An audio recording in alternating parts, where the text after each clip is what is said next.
तो आज के इस वीडियो में हम लोग पढ़ने वाले हैं one of the most convention useful convention जो है गेटर एंड सेटर।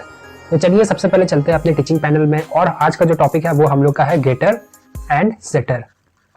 तो नाम से ही पता चल रहा है कि गेटर से कुछ गेट होता होगा, सेटर से कुछ सेटिंग का काम होता होगा। तो जी हाँ, बिल्कुल यही होता है, इसमें और कोई रॉकेट साइंस नहीं है। सबसे पहले मैं आप लोगों को ये क्लियर कर देता हूँ, ये जो है ये एक कन्वेंशन है, ये हम लोग का एक कन्वेंशन है, ये कॉन्सेप्ट नहीं है। तो इसीलिए आप इसको कोई भी कंफ्यूजन नहीं क्रिएट करना है कि गेटर एंड सेटर कोई हाईफाई चीज है, सिंपल एक कन्वेंशन है। कन्वेंशन क्या है उसके लिए सबसे पहले आप चलते हैं, एक क्लास हम लोग क्रिएट करते हैं। तो हम लोग तो खैर नेचर के साथ काम कर रहे थे, तो इसलिए क्लास नेचर में जल्दी से यहाँ पर क्रिएट कर दिया। और इसके बाद इस क्लास में अभी के लिए हम लोग जैसे कि स्ट्रिंग नाम का एक लेते थे स्पीसीज, तो मैंने यहाँ पर स्ट्रिंग स्पीसीज यहाँ पर डिफाइन कर दिया। और उसके बाद यहाँ पर फिर एक हम लोग का लाइफ था, इंट लाइफ। और भी मान लीजिए कि बहुत सारे वेरिएबल, इंस्टेंस वेरिएबल हम लोगों का क्लास में अवेलेबल है अभी के लिए मान लीजिए। अब देखिए एक्चुअली क्या होता है, जब आप कोई बड़े प्रोजेक्ट या प्रोडक्शन के कोई भी प्रोजेक्ट में काम करेंगे तो मैक्सिमम केस में आपका ये सारे के सारे इंस्टेंस वेरिएबल प्राइवेट होंगे। तो इसके लिए मैं इसको क्या कर देता हूँ, इसको प्राइवेट कर देता हूँ। क्यों प्राइवेट है, इसका रीजन आप लोगों को प्रीवियस वीडियो में मिल चुका है। तो हम लोगों ने मान लिया ये प्राइवेट है। तो ये प्राइवेट होने से दिक्कत क्या होगी कि अब इस पर्टिकुलर इंस्टेंस वेरिएबल को हम लोग आउटर वर्ल्ड से नहीं यूज कर पाएंगे, इसका कोई वैल्यू को अपडेट नहीं कर पाएंगे, मतलब कुछ भी नहीं कर पाएंगे। तो उसके लिए भी हम लोगों ने देखा था क्या था, या तो आप कुछ कंस्ट्रक्टर बना लीजिए और जो भी कंस्ट्रक्टर आप बनाएंगे तो उसको अपने आप कॉल कर दिया जाएगा जब भी इसका ऑब्जेक्ट क्रिएट किया जाएगा। और जब भी कॉल किया जाएगा तो आप इस सारे के सारे वेरिएबल की वैल्यू को इनिशियलाइज कर दीजिएगा। लेकिन यहाँ पर याद रखिए, ये जो इनिशियलाइजेशन प्रोसेस है इससे तो ठीक है हम लोग का वैल्यू अपडेट हो सकता है, लेकिन ये एक सही तरीका नहीं है। क्यों सही तरीका नहीं है, कंस्ट्रक्टर का काम ही था वैल्यू को इनिशियलाइज करने के लिए, ना कि वैल्यू को चेंज करने के लिए। आप तो सिर्फ एक बार ऐसा काम कर सकते हैं, लेकिन क्या उसके बाद फिर कभी वैल्यू को अपडेट कर पाएंगे, नहीं कर पाएंगे। तो सेकंड में आपका ऑप्शन आएगा कि हम लोग यहाँ पर एक मेथड क्रिएट कर लेंगे और ये जो मेथड का काम होगा ये क्या करेगा, ये सारे के सारे वेरिएबल को एज ए अपने पैरामीटर में यहाँ पर रखेगा और हम लोग जब भी मेथड को कॉल करेंगे तो वो सारे के सारे न्यू वैल्यू हम लोग प्रोवाइड कर देंगे। तो देखिए ये बिल्कुल सही है, आप जो सोच रहे हैं सही है, गलत नहीं होगा। अगर मान लीजिए अभी के लिए 2 डिफरेंट इंस्टेंस वेरिएबल है तो ये यहाँ पर मान लीजिए एक स्ट्रिंग लेगा स्पीसीज के लिए और एक इंट लेगा आपका लाइफ के लिए और इसको अपडेट कर देगा। लेकिन इसमें एक छोटा सा इशू है, गलत कुछ नहीं है, बस दिक्कत यह है कि मान लीजिए अगर मुझे सिर्फ स्पीसीज को ही अपडेट करना है तो क्या मैं ऐसे करूंगा तो सही है, ठीक है सही है, लेकिन बिना मतलब का मुझे लाइफ के साथ भी यहाँ पर चेंज करने की जरूरत पड़ सकता है, या जो मैं नहीं करना चाहता हूँ। मान लीजिए डिफॉल्ट वैल्यू ही कुछ मैं स्टोर करना चाहता हूँ या मैं कुछ करना ही नहीं चाहता हूँ, मैं इस मेथड के अंदर में क्या करूंगा, आपका जो भी हम लोग यहाँ पर पैरामीटर में रिसीव किए होंगे this dot species equal to हम लोग जो भी हम लोग वहां पर रिसीव किए होंगे हम लोग कर देंगे और बाकी कुछ नहीं करेंगे, इसको एज इट इज रख देंगे। लेकिन ये बिना मतलब का मेमोरी खाया, ये जब भी फंक्शन कॉल या मेथड कॉलिंग हुआ होगा ये बिना मतलब मेमोरी खाया और बिना मतलब का आपका जो डेटा है उसको इंक्रीज किया। तो ये सही तरीका पूरा नहीं है। तो एग्जैक्ट तरीका क्या होता है, तो एक कन्वेंशन होता है प्रोग्रामिंग का वर्ल्ड में जिसमें हम लोग क्या करते हैं, हर एक इंस्टेंस वेरिएबल की, ध्यान से सुनिएगा, हर एक इंस्टेंस वेरिएबल के स्पेसिफिक एक पर्टिकुलर मेथड हम लोग डिफाइन करते हैं। ऐसा मेथड डिफाइन करते हैं जो सिर्फ इसी की वैल्यू को अपडेट करेगा, ठीक है। अगर मान लीजिए आप मुझे ये डेटा फेच करना, ये वेरिएबल फेच करना आउटसाइड वर्ल्ड में, तो मैं तो फेच भी नहीं कर सकता हूँ। आपको अगर याद होगा तो system.out.println जब हम लोग कर रहे थे तो एरर दे दिया कि दिस वैल्यू या this variable is not visible from outside. तो हम लोग फेच भी नहीं कर सकते हैं, ना हम लोग इसको अपडेट कर सकते हैं। तो अब हर एक इंस्टेंस वेरिएबल के लिए इसका एक अपना मेथड होगा जो इसका वैल्यू को गेट कर रहा होगा और एक ऐसा मेथड होगा जो इसका वैल्यू को सेट कर रहा होगा, मतलब अपडेट कर रहा होगा जब भी हम लोग चाहे, जब भी हम लोग को जरूरत पड़ेगा। तो ये जो प्रोसेस होता है वैल्यू को गेट करने का, हम लोग इसके लिए एक मेथड जो बनाएंगे उसी को कहा जाता है गेटर। तो ये बस एक नाम, एक कन्वेंशन है, ये मेथड का हम लोग कन्वेंशन नेम दे दिए कि ये गेटर मेथड कहलाएगा और जो यूजफुल होता है सेट करने के लिए तो उसी को हम लोग कहेंगे सेटर। इसको एग्जाम्पल के तौर में अगर मैं समझाना चाहूँ तो मान लीजिए हम लोगों को क्या करना है, ये वैल्यू को सेट करना है। तो इसके लिए हम लोग क्या कर सकते हैं, मान लीजिए मेथड का नाम अभी है एक्स वाई जेड, अभी मान लीजिए ऐसा कुछ, और इसके अंदर में मैंने ऐसा कुछ कर दिया स्ट्रिंग और स्पीसीज। तो ये जो मेथड है ये क्या एक्सेप्ट करेगा, ये एक स्ट्रिंग आर्ग्यूमेंट एक्सेप्ट करेगा जब भी कॉल किया जाएगा। और इस मेथड के अंदर में हम लोग क्या कर रहे होंगे, this dot species equal to species, जो भी हम लोग को बाहरी वर्ल्ड से मिला होगा तो उसको हम लोग यहाँ पर सेट कर दिए। तो ये आप देखिए बड़ा सिंपल हो गया। जब भी मुझे, आप ये याद रखिएगा ये पब्लिक, अब इसको भी आप प्राइवेट बना देंगे तो भी मतलब ही नहीं बना, तब तो कभी सेट ही नहीं, हम लोग कभी सेट नहीं कर पाएंगे ना गेट कर पाएंगे। तो अब क्या हुआ, मान लीजिए मुझे कभी भी ये स्पीसीज वेरिएबल को अपडेट करना है तो मैं बाहरी वर्ल्ड से क्या करूंगा, मैं बाहरी वर्ल्ड से ये जो एक्स वाई जेड जो है हम लोग का मेथड उसको मैं कॉल कर दूंगा। मान लीजिए जो भी रेफरेंस होगा variable dot X Y Z और उसके बाद मैंने यहाँ पर पास कर दिया ऐसा कुछ करके बर्ड। तो इससे क्या होगा, वो रेफरेंस में जाएगा और चेक करेगा कि पहले ये मेथड कॉल करेगा, ये मेथड है कि नहीं है, इसको मेथड मिल जाएगा तो इसके बाद कॉलिंग में जाएगा, कॉलिंग में जाने के बाद ये बर्ड लेके इसके पास जाएगा और ये स्पीसीज में बर्ड आ जाएगा और उसके अंदर में जाके ये क्या करेगा, जो भी रेफरेंस था वो पास किया जाएगा with the help of this, और उसके बाद जो भी आपका स्पीसीज में वैल्यू आया होगा वो उसके रेफरेंस वेरिएबल की स्पीसीज में चेंज कर देगा। तो ये एक तरीका हो गया। और इसी का अल्टरनेटिव हम लोग क्या बोल सकते हैं, गेटर। अब यहाँ पर देखिए ये जो है कुछ रिटर्न नहीं करेगा, तो यहाँ पर मैंने मिस कर दिया, यहाँ पर आपको लगाना पड़ेगा वॉइड, और इसी का अल्टरनेटिव होता है गेटर। अब इसका नाम ही क्लियर है कि ये क्या कर रहा होगा, वैल्यू गेट कर रहा होगा। ये क्या कर रहा था, वैल्यू सेट कर रहा था, ये वैल्यू सेट कर दिया, इसका काम कंप्लीट हो गया। ये कुछ रिटर्न नहीं करेगा लेकिन ये रेफरेंस वेरिएबल में जाके चेंज कर देगा, इसलिए सबके लिए चेंज हो जाएगा जो भी उस रेफरेंस वेरिएबल को पॉइंट कर रहा होगा। अब दूसरा क्या है, सेटर। सेटर का काम सेम हो गया। अभी के लिए मान लीजिए फिर से मैं एक्स वाई जी ऐसा कुछ करके ले लेता हूं कोई भी एक मेथड। अब इसमें क्या होगा कि ये मेथड का काम होगा कि ये स्ट्रिंग की ये जो स्पीसीज की वैल्यू है उसको रिटर्न करेगा। तो इसके लिए हम लोगों को तो यहाँ पर कुछ पैरामीटर नहीं चाहिए क्योंकि ये तो कुछ दे नहीं रहा है, इसको तो वापस रिटर्न करना है। तो इसके अंदर में मैं क्या कर सकता हूँ, रिटर्न दिस डॉट स्पीसीज। तो ये क्या करेगा, जो भी रेफरेंस इसको कॉल करेगा तो वो पर्टिकुलर रेफरेंस क्या हो जाएगा, दिस में स्टोर कर दिया जाएगा। तो वो रेफरेंस मतलब जल्दी से मैं ये कर देता हूँ, अभी के लिए यहाँ पर जल्दी से आ जाते हैं। मान लीजिए ये है एक ऑब्जेक्ट जो कहाँ बनता है, हीप मेमोरी में बनता है, जो हम लोगों ने बहुत अच्छे से कवर कर लिया था। तो ये था ऑब्जेक्ट, और जब भी हम लोग ऑब्जेक्ट क्रिएट करते हैं तो एक रेफरेंस होता है। मान लेते हैं रेफरेंस का नाम अभी के लिए कुछ मान लीजिए ऐसे N80, तो ये रेफरेंस होगा। ये रेफरेंस का जो भी वैल्यू होगा #1 2 3, तो ये यहाँ पर स्टोर कर दिया जाएगा #1 2 3। तो अब ये रेफरेंस वेरिएबल ये ऑब्जेक्ट को पॉइंट करने लगेगा।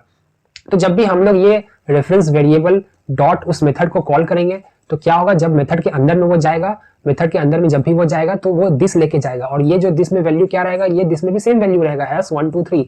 तो इससे होगा क्या, ये भी सेम एड्रेस को ही पॉइंट करने वाला है। तो अब क्या हुआ, हम लोग बोल रहे हैं अब अंदर में जाके कि दिस डॉट स्पीसीज, कि भाई ये रेफरेंस में जाके तुम चेक करो कि स्पीसीज है कि नहीं है। बोलेगा हाँ जी बिल्कुल सही है। तो ये जो स्पीसीज तुमको मिला है ये हमको रिटर्न कर दो। तो ये रिटर्न कर दिया। तो वही बात हो गया ना कि हम लोग ये ऑब्जेक्ट से हम लोग स्पीसीज का वैल्यू को निकाल पाए, गेट कर पाए। इसीलिए हम लोग इसको कहते हैं गेटर। तो अगर इसको देखेंगे तो इसका अपना रिटर्न टाइप होगा, क्या होगा, अभी के लिए स्ट्रिंग होगा, स्पीसीज जो है स्ट्रिंग टाइप का है। तो यहाँ पर मैंने स्ट्रिंग लगा दिया, और उसके बाद क्या होगा, ये भी पब्लिक होना चाहिए। पब्लिक नहीं होगा तो भाई हम लोग बाहर से कॉल कैसे करेंगे। तो ये हम लोग गेटर और सेटर के बारे में एक ओवरऑल सिनेरियो समझ गए। अब आप लोग के मन में सबसे पहला सवाल जो आया होगा कि आपने तो 2 वेरिएबल था इसलिए बहुत ही आसानी से समझा दिया, ऐसा क्या मतलब, मान लीजिए कि 100 नंबर ऑफ वेरिएबल है तो फिर क्या होगा, क्या हम लोग हर एक वेरिएबल के लिए एक गेटर और एक सेटर क्या क्रिएट करेंगे, तब तो ये 200 नंबर ऑफ मेथड हो जाएगा। ये तो कोई हिसाब से प्रोडक्शन के लायक नहीं है। तो इसके लिए आपको चिंता नहीं करना है। इसके लिए क्या होता है, आपका एक आईडीई में फंक्शनैलिटी दिया हुआ रहता है कि वो गेटर सेटर आपके लिए अपने आप क्रिएट कर देगा। लेकिन अब यहाँ पर देखिए, हम लोगों ने यहाँ पर एक रैंडम वेरिएबल मेथड का नेम यहाँ पर कुछ भी दे दिया, XYZ करके हम लोगों ने कुछ भी दे दिया। लेकिन ये तरीका नहीं होता है। तो गेटर और सेटर का नेमिंग कन्वेंशन होता है कि आप अगर मान लीजिए, हम लोग का नाम याद रखिएगा, ये स्पीसीज है और लाइफ है। अगर आप इसका गेटर बनाते हैं तो आपको ऐसे लिखना पड़ेगा, गेट से स्टार्ट करना होगा, गेट, और स्पीसीज में जो भी था कैपिटल S PECIES, आपका मेथड नेम ऐसा होना चाहिए। ये कन्वेंशन इसीलिए क्योंकि किसी को भी समझ में आ जाना चाहिए कि ये मेथड का क्या काम है। अगर यहाँ पर XYZ देखेंगे इसका तो काम का किसी का मतलब ही नहीं समझ में आ रहा है। तो इसीलिए यहाँ पर ऐसा कन्वेंशन होता है, गेटर में आपको गेट लगाना होगा और उस वेरिएबल का नेम, और सेटर में फिर से वही बात हो गया, सेट और वो वेरिएबल का नेम। तो हम लोग ऐसे करके लगाते हैं। तो यहाँ पर स्पीसीज के लिए स्पीसीज बन जाएगा, लाइफ के लिए अगर आप देखेंगे तो क्या हो जाएगा, गेट कैपिटल LIFE, कैपिटल से स्टार्ट होता है क्योंकि मेथड में नेमिंग कन्वेंशन था कि सेकेंड वर्ड या फर्स्ट वर्ड ऑनवर्ड सारे के सारे जो होंगे कैपिटल में ही होंगे स्टार्ट। और सेटिंग के लिए देखेंगे तो सेट लाइफ। तो ये हो गया गेटर और सेटर का एग्जाम्पल। तो अभी तक जो भी प्रवचन हम लोगों ने सुना उसको जाके हम लोग इक्लिप्स में एक बार अपने से करते हैं तो हम लोग का कॉन्सेप्ट जो है बहुत ही अच्छे से क्लियर हो जाएगा। तो मैं जल्दी से जाता हूँ प्रैक्टिस के अंदर में, राइट क्लिक करके मैं यहाँ पर एक न्यू क्लास क्रिएट कर देता हूँ, और ये न्यू क्लास जो रहेगा हम लोग का कहते हैं गेटर सेटर। हम लोग कोई जावा या कोई नेमिंग कन्वेंशन वीडियो के अकॉर्डिंग फॉलो नहीं करना पसंद करेंगे फिलहाल के लिए, इससे हम लोग का प्रैक्टिस भी सही रहेगा। तो यहाँ पर मैंने पब्लिक स्टैटिक वॉइड मेन को भी चेक कर दिया। अब देखिए, अब हम लोग क्या करते हैं, हम लोग ने जो नेचर क्लास के बारे में पढ़ा था उसी को लेकर चलते हैं। तो मान लीजिए यहाँ पर हम लोगों का एक है स्ट्रिंग स्पीसीज, और ये जो स्पीसीज का कैपिटल S ना होकर स्मॉल s कीजिए, नेमिंग कन्वेंशन ऐसा जरूरी नहीं है, आपका मर्जी है। और उसके बाद इंट लाइफ, और फिर से मैंने कैपिटल कर दिया। तो यहाँ पर देखिए मैं इसको क्या करता हूँ, जल्दी से मैं ये सारे के सारे वेरिएबल को कर देता हूँ प्राइवेट। इससे क्या होगा, बाहर से कोई भी इसको अब एक्सेस नहीं कर पाएगा। अब देखिए मैंने क्या बोला था, गेटर एंड सेटर हम लोग को बनाना है। तो गेटर एंड सेटर का सिंपल कन्वेंशन था, क्या था कि अगर आपको गेटर बनाना स्पीसीज के लिए तो क्या करना है, गेट स्पीसीज ऐसे करके लिखना है। और उसके बाद हम लोग इसको ऐसे कॉल कर देंगे। कॉल कर देने के बाद ये गेटर है, इसलिए ये कुछ भी एज ए नहीं लेगा, अपने इनपुट में कुछ भी नहीं लेगा, क्योंकि ये गेट करके देने वाला है। तो जो भी ये देगा तो ये क्या देने वाला है, ये आपका स्पीसीज का वैल्यू देने वाला है। तो दिस डॉट स्पीसीज, तो ये क्यों हुआ आप लोगों को अब पता चल गया होगा, इसमें कोई रॉकेट साइंस नहीं है। तो ये हम लोग का सबसे पहले पब्लिक में इसको बना देता हूँ। और उसके बाद ये क्या रिटर्न कर रहा है, स्ट्रिंग रिटर्न कर रहा है। तो यहाँ पर डिफाइन करना पड़ेगा स्ट्रिंग। तो देखिए ये बिल्कुल काम कर गया। और अगर इसी के लिए हम लोग सेटर के बारे में देखेंगे तो जल्दी से मैं उसके लिए भी पब्लिक और सेट, यहाँ पर तो वॉइड होगा क्योंकि ये सेट कर रहा है, ये कुछ रिटर्न नहीं करेगा, ये सेट कर देगा। और फिर यहाँ पर हो जाएगा आपका सेट स्पीसीज। तो ये क्या करेगा, स्पीसीज को सेट कर देगा और ये हो जाएगा नॉर्मल। और इसके अंदर में हम लोग को कुछ पास भी करना हो, क्योंकि वो वैल्यू जो लेगा उसी को वो सेट करने वाला है। तो यहाँ पर मैंने कुछ ऐसा करके पास भी कर दिया। जल्दी से मैं इसको नीचे करता हूँ और यहाँ पर दिस डॉट स्पीसीज, मतलब जो भी उसका रेफरेंस रहेगा उसके स्पीसीज में जाके आप जो वैल्यू पास किए हैं उससे वो चेंज कर देगा। तो ये हो गया गेटर और सेटर। तो आप बोलेंगे यार ये आपने जो बोला था ये ऑटोमेटिक हो जाता है, आप तो यहाँ पर अपने से मैनुअली क्रिएट कर रहे हैं। तो देखिए आईडीई में आपको ये ऑटोमेटिक का एक ऑप्शन आता है, कैसे आता है देखिए। अभी तो मैंने ऐसे मैनुअली कर दिया। अब देखिए अगर आपको ऑटोमेटिक करना है, मान लीजिए आपके पास 1000, 100, 200, 300 वेरिएबल है, तो आप क्या करेंगे, इसको राइट क्लिक कीजिएगा कोई भी अपने आईडीई में। और यहाँ पर इक्लिप्स के अकॉर्डिंग मैं बता रहा हूँ, सोर्स में जाना पड़ता है। सोर्स में जाएंगे तो सोर्स में जाके आप देखिए आपको क्या क्या ऑप्शन मिला है। जनरेट कंस्ट्रक्टर, मतलब आप लोग कंस्ट्रक्टर भी अपने आप बना सकते हैं, ऐसा जरूरी नहीं है कि आपको कंस्ट्रक्टर अपने से टाइप करना हो। यहाँ पर क्लिक कीजिए, कंस्ट्रक्टर अपने आप बन जाएगा। देखिए जैसे मैं यहाँ पर क्लिक कर रहा हूँ तो मुझे ऑप्शन दे रहा है कि मैं कंस्ट्रक्टर में जो बना रहा हूँ उसमें मैं क्या क्या इंस्टेंस वेरिएबल को रखना चाहता हूँ। तो अभी के लिए यहाँ पर मैंने दोनों का दोनों रख दिया, इसलिए यहाँ पर दोनों का दोनों हम लोग को चेक का ऑप्शन दिख रहा है। और ये जो कंस्ट्रक्टर रहेगा वो किस एक्सेस का मॉडिफायर का रहेगा, क्या वो पब्लिक रहेगा, प्रोटेक्टेड रहेगा, पैकेज रहेगा, प्राइवेट रहेगा। पैकेज मतलब वो डिफॉल्ट वाली बात है। तो ये ऐसा करके यहाँ पर मैं जनरेट में क्लिक कर देता हूँ। तो देखिए यहाँ पर कंस्ट्रक्टर भी अपने आप बनके तैयार हो गया है, तो हम लोग को ये कोड अपने से लिखना पड़ता। लेकिन हम लोग का क्या रिक्वायरमेंट था, गेटर और सेटर। तो वापस सोर्स में जाते हैं, राइट क्लिक करने के बाद अब यहाँ पर देखिए यहाँ पर क्या है, गेटर और सेटर कहीं कुछ दिख रहा है। तो अगर आप देखेंगे देखिए यहाँ पर जनरेट गेटर एंड सेटर करके आ रहा है। अगर मैं इसको क्लिक करूंगा देखिए ये मुझे सिर्फ एक ही ऑप्शन दे रहा है लाइफ का, क्योंकि इसने कैच कर लिया कि आपने जो है स्पीसीज के लिए बना के रख लिया है। क्यों कैच कर लिया, क्योंकि हम लोगों ने एक नेमिंग कन्वेंशन फॉलो किया था। अगर आपको याद होगा, set variable name, get variable name, उसी से ये कैच कर लिया। अगर मैं इसको चेक करूंगा, ये पूछ रहा क्या पब्लिक होना चाहिए, प्रोटेक्टेड होना चाहिए, तो पब्लिक ही होना चाहिए, इसलिए तो हम लोग ऐसा बना रहे हैं। और उसके बाद मैं यहाँ पर जनरेट कर देता हूँ। तो देखिए अब ये क्या किया लाइफ के लिए, अब याद कीजिए नेमिंग कन्वेंशन। तो गेटर के लिए गेट, लाइफ के लिए कैपिटल एल हो गया, और इसके बाद रिटर्न लाइफ कर रहा है। आप यहाँ पर बोल सकते हैं कि आपने तो यहाँ पर दिस डॉट स्पीसीज लगाया और यहाँ पर आपने यहाँ पर तो सिर्फ लाइफ है। तो देखिए मतलब यहाँ पर इसीलिए मैंने लगा दिया, ये कन्वेंशन मतलब ऐसे हम लोग को प्रैक्टिस में रखना चाहिए। अगर आप नहीं लगाते हैं दिस डॉट स्पीसीज तो यहाँ पर कोई दिक्कत नहीं हो रहा। दिस का मेन फंक्शनैलिटी क्या था कि अगर जब लोकल वेरिएबल में भी हम लोग का कोई ऐसा वेरिएबल हो जाएगा जिसका नेम स्पीसीज हो जाएगा, मतलब सेम हो जाएगा as compare to instance variable, तो उस समय वो इंस्टांस वेरिएबल को पॉइंट ना करके लोकल को पॉइंट करेगा। लेकिन इस कंडीशन में तो लोकल वेरिएबल है ही नहीं, तो आपका मर्जी स्पीसीज में डायरेक्ट लिखिए या दिस डॉट लगाइए, तो सबसे अच्छा होता है दिस डॉट लगा के ही काम करना। तो ये आप देखेंगे तो गेटर और सेटर बन गया लाइफ के लिए। तो देखिए यहाँ पर दिस डॉट लाइफ लगा रहा है क्योंकि यहाँ पर लोकल वेरिएबल का नाम भी लाइफ है, तो ये लोकल को पॉइंट कर देगा, इसलिए यहाँ पर दिस लगाना जरूरी हो गया। तो ये हम लोग का गेटर और सेटर बनके तैयार हो गया। तो मैं क्या करता हूँ, जल्दी से ये जो गेटर और सेटर था इसका मैं नाम यहाँ से कॉपी करता हूँ और मैं इसका यहाँ पर एक ऑब्जेक्ट क्रिएट कर देता हूँ। तो ऑब्जेक्ट क्रिएट करने ये हो गया हम लोग क्लास नेम, और यहाँ पर हम लोग नाम रखते हैं जीएस गेटर सेटर के लिए equal to new class name. ऐसे करके मैंने कुछ ऐसा कर दिया। अब देखिए मुझे अगर इसका वैल्यू सेट करना है तो डायरेक्टली तो मैं नहीं कर सकता। अगर जीएस डॉट में लगाऊंगा तो देखिए यहाँ पर कोई ऑप्शन आ ही नहीं रहा है।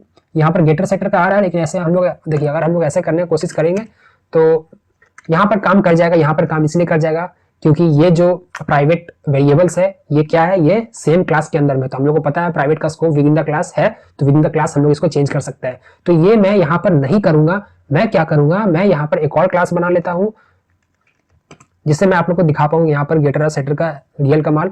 और यहाँ पर मैं नेचर कर देता हूँ, नेचर, और उसके बाद जल्दी से एंटर प्रेस कर दिया। और ये सारे के सारे जो कंस्ट्रक्टर थे या फिर ये सारे के सारे गेटर और सेटर को मैं यहाँ से जल्दी से यहाँ से उठाता हूँ, कंट्रोल एक्स करता हूँ और मैं इसके अंदर में पेस्ट कर देता हूँ। तो नेचर के अंदर हम लोग का स्पीसीज था ये था, और यहाँ पर ये एरर बता रहा है ये जो कंस्ट्रक्टर है सेम होना चाहिए एज ए क्लास नेम। तो मैं यहाँ पर कर दिया नेचर, तो ये हम लोग का तैयार हो गया। अब सारा एरर चला गया। तो ये क्लास था जिसमें जो वहां पर था मैंने यहाँ पर कॉपी पेस्ट कर दिया ताकि आप लोग को वहां पर मैं दिखा सकूं। तो देखिए ये अब लाइफ में एरर थ्रो कर रहा है, ये अब ऐसे प्रैक्टिकली पॉसिबल नहीं है। पहले बात तो ये अब गेटर सेटर भी नहीं होना चाहिए, ये अब होगा हम लोगों का नेचर। नेचर हो गया, यहाँ पर भी ये ऐसा नहीं होगा, ये हो जाएगा हम लोग का नेचर। तो जल्दी से मैंने यहाँ पर चेंज कर दिया। अगर मैंने यहाँ पर चेंज कर दिया तो अगर अभी भी एरर दिखा रहा है, एरर क्यों दिखा रहा है भाई? एरर इसलिए दिखा रहा है क्योंकि यहाँ पर एक कंस्ट्रक्टर है। अगर कंस्ट्रक्टर है तो हम लोगों को यहाँ पर आर्ग्यूमेंट पास करना ही पड़ेगा। तो मैं जल्दी से वापस वही कर देता हूँ, बर्ड पास कर देता हूँ और यहाँ पर 50 कर देता हूँ। तो चलिए अब ये एरर रिजॉल्व हो गया, इसको तो फिलहाल के लिए इग्नोर कीजिए। अब मैं क्या चाहता हूँ कि मैं इसको अपडेट करना चाहता हूँ। तो ये तो अपडेट नहीं कर पाएगा उसके इंस्टेंस वेरिएबल क्योंकि वो प्राइवेट है, लेकिन अब मैं इसको अपडेट इस आउटर वर्ल्ड में विद द हेल्प ऑफ उसके गेट सेटर से कर सकता हूँ। मतलब जीएस डॉट अगर मैं अब कंट्रोल स्पेस प्रेस करूंगा तो देखिए यहाँ पर आपको सजेशन दिख रहा होगा कि गेट स्पीसीज या सेट स्पीसीज। तो मैं जा रहा हूँ इस बार सेट स्पीसीज में। जैसे मैं इसको एंटर करूंगा तो देखिए ये यहाँ पर ऐसा दिखा दिया। तो अब मैं चाहता हूँ बर्ड से मैं कर दूं एनिमल। बर्ड से मैंने कर दिया एनिमल, तो ये क्या कर देगा, बर्ड को हटा देगा और उसके बाद उसको एनिमल से रिप्लेस कर देगा। और सेम मैं करना चाहूँ अगर जीएस डॉट सेट लाइफ, तो सेट लाइफ के लिए यहाँ पर सजेशन में देखेंगे तो मैं यहाँ पर प्रोवाइड करता हूँ एनिमल का चलिए 70 प्रोवाइड कर देता हूँ। तो ये भी हम लोगों का हो गया। तो इसको कीजिए यहाँ से हटाइए और देखिए ये काम हो गया, हम लोग का अपडेट हो जाएगा। अगर हम लोग चाहते हैं वैल्यू को गेट करना तो गेट करने के लिए फिर से वही गेटर का काम आ जाएगा। तो जीएस डॉट गेट करेंगे तो देखिए गेट लाइफ, इससे हम लोग लाइफ मिल जाएगा। इसमें कोई भी आर्ग्यूमेंट पास करने की जरूरत नहीं है क्योंकि हम लोग गेट कर रहे हैं। और जीएस डॉट गेट स्पीसीज करेंगे तो हम लोग इससे हम लोग को स्पीसीज मिल जाएगा। इसमें फिर से कोई भी करने की जरूरत नहीं है। तो मैं ये चीज को ऊपर कर देता हूँ, इससे हम लोग को पता चल पाएगा हम लोग के पास क्या था। तो ये हम लोग का गेटर और सेटर था, जो एक कन्वेंशन है कि आप अगर मेथड बना, अगर आप कोई भी इंस्टेंस वेरिएबल बना रहे हैं तो वो प्राइवेट ही होना चाहिए। और अगर वो प्राइवेट है तो हर एक के लिए अपना एक गेटर और सेटर होना चाहिए, जिससे हम लोग क्या करेंगे, इसकी वैल्यू को अपडेट कर पाएंगे या फेच कर पाएंगे। देखिए ये नाम में बहुत ध्यान है, गेटर एंड सेटर है तो एक्चुअल मेथड, इसका एक कन्वेंशन है, वो कन्वेंशन फॉलो करना पड़ता है। और यही कन्वेंशन से हम लोग कभी भी वेरिएबल की वैल्यू को गेट करते हैं और फेच करते हैं, कोई भी प्रोडक्शन का कोड में या कोई भी एक्सटर्नल मेजर प्रोजेक्ट में। तो आप चलिए वापस चलते हैं और यहाँ पर हम लोग इसको ब्रेक पॉइंट लगाते हैं और इसको रन करते हैं एज ए डिबगर मोड में। डिबगर मोड में रन करने के बाद देखिए क्या होगा। सबसे पहले ये यहाँ पर जाएगा और यहाँ पर जाने के बाद यहाँ पे काम करना हम लोग भूल गए, system dot out dot print L N हम लोग को लगाना चाहिए था।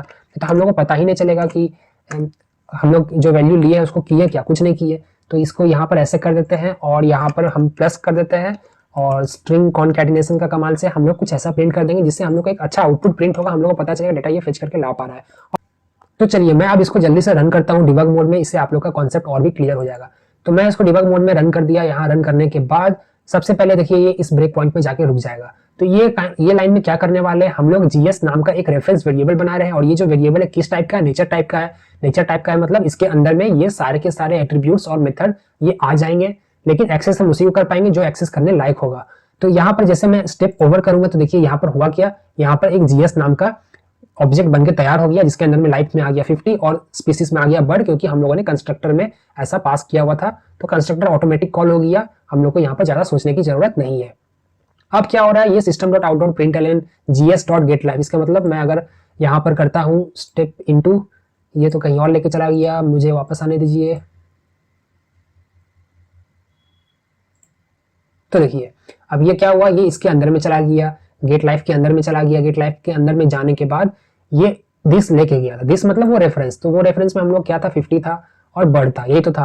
तो ये क्या कर रहा है, यहाँ पर कुछ भी नहीं है लोकल वेरिएबल में लाइफ, तो ये दिस के लाइफ को ही रिटर्न कर देगा। आप यहाँ पर याद रखिएगा ऊपर में आपको मिलता है जो भी मेथड कॉल किया गया है उसका रिटर्न वैल्यू। तो ये आपका वैल्यू में वैल्यू आएगा और मेथड का नेम आएगा। तो मैं जैसे स्टेप ओवर करता हूँ, देखिए ये यहाँ पर बता दिया आपने गेट लाइफ मेथड को कॉल किया जो 50 रिटर्न किया। ये 50 यहाँ पर रिटर्न कर दिया है, लेकिन अभी तक कुछ प्रिंट नहीं हुआ। ये अभी 50 रिटर्न कर दिया है, फिर उसके बाद प्लस में कॉन्कैट ऑपरेशन चलेगा, 50 प्लस स्पेस आ जाएगा।